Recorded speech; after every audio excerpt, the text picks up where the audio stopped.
Sustainability is at the heart of many corporate companies today. It's not just enough for them to be financially sound, it is also important for them to be sustainable as well. And Stanbic Bank is one such organization, recently launched their sustainability report focusing on a number of areas. And that is why, once again here on Power Talk, we're so pleased to be joined by Joshua Oigara, the CEO of Stanbic Bank. It's good to have you again. This time we're talking about the issue of sustainability. You've recently launched your sustainability report.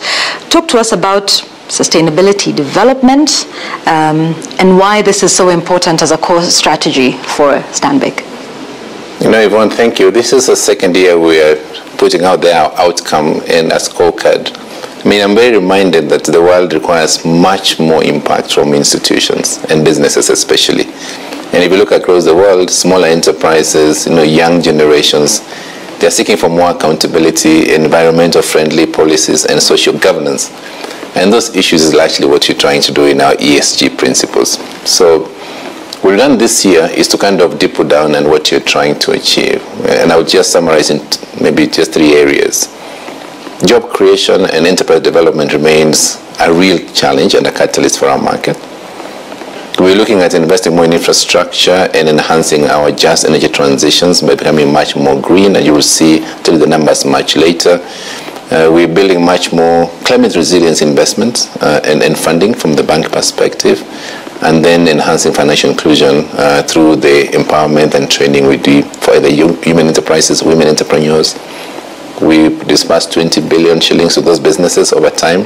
So those 4 pillars is largely what you're committed to continue accelerating the medium term. And sustainability is important. I think we've talked about this beyond the numbers that a company is able to give and the profits that it's able to give to its shareholders.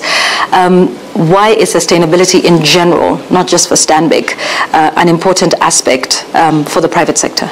You can see it now over the years that the companies that actually spend more time impacting communities, working with the various stakeholders, just beyond your shareholder, and being able to collaborate with them to co-create. So we call it shared value. That creates every single person wins. Remember that in our SDGs, our ambition is that no one is left behind. So in the last 20 years, companies that focused one lens, your financial performance lens, I can assure you, you don't see them today, globally. Let's double down now on the areas that you have mentioned for Stanbic, particularly enterprise growth, job creation. Why is that important? Correct. So just look at today where we are. The challenges one of the things we speak about in our markets is we are the youngest continent. What is caring actually, Yvonne, is we're becoming younger as a country. Average age is now becoming lower than 19. Which means that you need more jobs, more opportunities, and the bigger businesses of tomorrow. So we're training our small entrepreneurs. Just today's launch, we had 14 young businesses that we provided seed capital each of $50,000 from different parts of Kenya. Most of them were Gen Zs. The energy and the enthusiasm was great. If they create 30 jobs for those 14, it's almost 1,000 jobs. And these are real jobs for these individuals we created. And number 2, for businesses, if you think about trade, regional corridors, the businesses we create, those small businesses, especially the SMEs and micro enterprises, you create more of the opportunities for growing their businesses and creating the jobs. For me, I believe that that is the single catalyst the economy will need. And our disbursement for this segment has been around about 97 billion shillings in the last year. And that's significant. If you think about the full value chain, lending in that sector today is around 18 to 20% of the full industry. And we're happy to have contributed 97 billion of that. Yeah, and you want to focus as well on the SME sector. Correct. Yeah. And the reason for it, and you see us much investing into it over time, is we have got close to 7.5 million smaller businesses. If only in the next couple of years, the largest business in our country and the region will be the smaller SMEs today. And we just have to look at bigger brands over the last decade. Sometimes we don't see long-term. You see, sustainability must be about investing today some resources to enable those companies to be able to succeed and link them to market as well. So biggest exporters to East Africa region, most of them are our clients. How do we build the small enterprises to be able to progress? We've also had a lot of support of women entrepreneurs. Yeah, our data proposition, we put in resources for 20 billion shillings of disbursements. We intend in the next 3 to 4 years to achieve, in the next 4 years and 5 years, to achieve 5 million young entrepreneurs, and most of these are women-linked, women-led or women-run enterprises. Partnerships, obviously, you know, the area of sustainability is not something that one organization can do on its own. How important is that, and what do you think has been the impact of that for Stanbic in terms of pursuing these partnerships towards sustainability? I mean, this is where it comes. There's a great convergence in how you build enterprise. It's not just sustainability, but you know, because the organization is largely an organization with many different facets. We have to deal with governments in one way. We have to deal with partners, our suppliers, our clients, our staff, the communities we are working with, and as well as the region. So one of the greatest partnerships we had is the USADF, which is the partnership we launched today with funding we're providing smaller businesses. We work with the GIZ, for instance, which you're working with very closely. We have a program that is running today with the Melinda, the Gates Foundation as well. So my answer to you is that is, without that different lenses, you can't be able to succeed. Number two, you create more resources and more firepower. So across the industry, not just for us, the banking sector, the technology sector, how do we build? Today we had a great engagement with the ministry, the principal secretary who came in today from the Ministry of Industrializations, and investment promotion. You can see how those enterprises can catalyze and grow across the region. So for me, without partnership, in fact, we're very interconnected when we think about the value we create. And I give you a great example. A small micro enterprises today who is supplying, let's say, I think we have some fish farmers today from Kisumu. If you're able to do the fingerlings and supply them to medium enterprises which are able to do your fish, and you're able to supply your hospitality sector or your hotel sector, and they're going for export. I mean, this is a complete chain, and that's how you build a transformation in society and value for the bank and for our clients. Yeah, so it's not just the financial sector looking inward and in and of itself, you know, even as an organization to say, okay, we're pursuing the sustainability journey, but we're doing it on our own. Do you get a sense that there is competition in that space? You know, organizations competing against each other in the space of sustainability I would say, Yvonne, in my view, we're not doing a lot of that. That is what is actually lacking. I mean, people talk about competition, right? How do you bring in your strengths?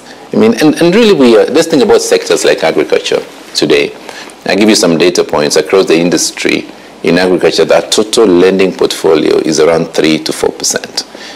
This is 27% of our economy, Yvonne. If you're intervening at 3-4% from a lending perspective, and the industry is contributing 27%, my answer to you is that we're not even scratching the surface. So how do we find partnerships that can de-risk, for instance, lending to that segment? And remember, agriculture hires more than 80% of our people in Kenya today. So we have to bridge the gap. And the only way to build that is to provide more resources, get more partnerships, working with government, research institutions, and we have to use more technology and science. So if you give me a good example, like if you're a farmer, I mean, I grew up as a small-scale farmer with my parents in the highlands. If you're using the same seed, using the same fertilizer without knowing the weather patterns, not monitoring your temperatures, naturally, your productivity will go down, your yields will go down, isn't it? Yet, you need to use science. And that's the partnership I'm going to talk about it. And trade is another segment I believe will uplift the economy of Kenya by enhancing SME and micro enterprises financing. So those will be two areas I say will intervene on. Yeah, and you talk about, you know, investing now towards growing them. And I think it's interesting that you talked about perhaps those who are in the SME sector today. Correct. The idea is to help them grow and become even bigger.